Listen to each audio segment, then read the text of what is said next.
ಬೇರೆ ರೀತಿ ಅವ್ರಿಗೆ ಯಾರು ಪ್ರಶ್ನೆ ಮಾಡೋಕ್ಕಾಗಲ್ಲ, ಅವರು ಕಾನೂನು ಮೀರಿದ್ದು ಅನ್ನೋ ರೀತಿಯಲ್ಲಿ ಕಾನೂನು ಯಾವ ಬೇಕಾದ್ರೂ ಕೈಗೆ ತಗೋಬಹುದು ಅನ್ನೋ ರೀತಿಯ ಒಂದು ರೀತಿಯ ಭ್ರಮೆನಲ್ಲಿದೆ, ದುರಾಂಕಾರದಲ್ಲಿ. ಬೇರೆ ರೀತಿ ಅವ್ರಿಗೆ ಯಾರು ಪ್ರಶ್ನೆ ಮಾಡೋಕ್ಕಾಗಲ್ಲ, ಅವರು ಕಾನೂನು ಮೀರಿದ್ದು ಅನ್ನೋ ರೀತಿಯಲ್ಲಿ ಕಾನೂನು ಯಾವ ಬೇಕಾದ್ರೂ ಕೈಗೆ ತಗೋಬಹುದು ಅನ್ನೋ ರೀತಿಯ ಒಂದು ರೀತಿಯ ಭ್ರಮೆನಲ್ಲಿದೆ, ದುರಾಂಕಾರದಲ್ಲಿ ಗೂಂಡಾ ವರ್ತನೆಯಲ್ಲಿ ನಡ್ಕೊಂಡು ಹೋಗ್ತಾ ಇದ್ದಾರೆ.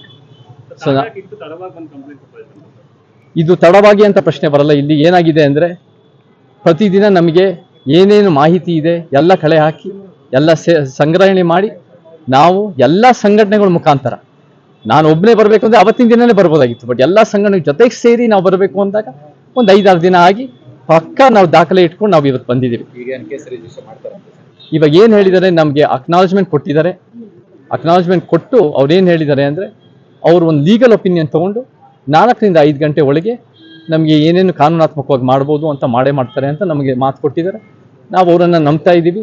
ಅವ್ರು ಕಾನೂನು ಎತ್ತಿಡಿತಾರೆ, ಯಾರು ಕಾನೂನು ಮೀರಿರೋರಲ್ಲ, ಎಲ್ಲರೂ ಕಾನೂನು ಅಡಿಯಲ್ಲಿ ಸಂವಿಧಾನ ಅಡಿಯಲ್ಲಿ ಇದ್ದಾರೆ ಅನ್ನೋ ರೀತಿಯಿಂದ ನಮ್ಗೆ ನಂಬಿಕೆ ಇದೆ. ಇದರಲ್ಲಿ ನಾನಷ್ಟೇ ಅಲ್ಲ, ಇಲ್ಲಿ ಎಲ್ಲಾ ಜನಪರ ಸಂಘಟನೆಗಳು ಜೊತೆಗೆ ಸೇರಿ ಇಲ್ಲಿ ನನ್ನ ಜೊತೆ ನಾವೆಲ್ಲರೂ ಸೇರಿ ದೂರು ಕೊಟ್ಟಿರೋದು. ನನ್ನ ಹೆಸರು ಮತ್ತೆ ಯಾರ್ಯಾವ ಸಂಘಟನೆಗಳು ಬೆಂಬಲಿಗರು ಅಂತ ನಾನು ಕೂಡ ಉಲ್ಲೇಖ ಮಾಡಿ,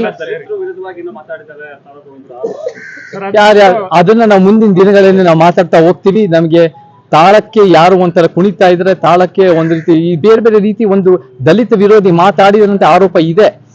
ಅದು ಕೂಡ ಒಂದು ರೀತಿ